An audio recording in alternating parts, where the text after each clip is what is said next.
Hi everyone, welcome to our Harvest of the Week, where today we are featuring Bok Choy. So Bok Choy is a type of Chinese cabbage that's available all year round in the store. It is in season from July until mid-October, so we're coming to the tail end of the season here. It's a member of the brassica family, along with kale, broccoli, collards, and other kinds of cabbages. And like its brassica brethren, it's high in vitamin A, C, and it's also low in calories. In fact, 1 cup of bok choy is just about 20 calories per cup.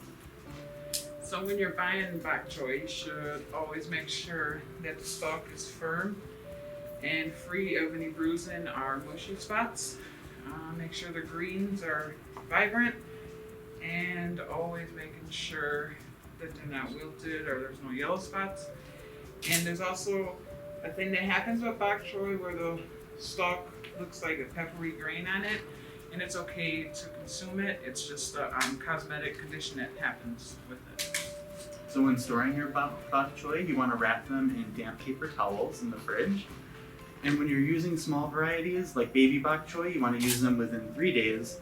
Or if you're using bigger varieties such as this one, you want to use them within 5 days.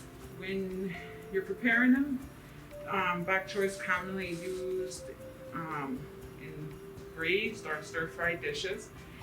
Blanching helps to cook it evenly because the stalk is thicker, so it takes more time for it to cook. So if you blanch it, it does it evenly, and or you can just cut the green from the stalk too. That's always a little bit easier to do.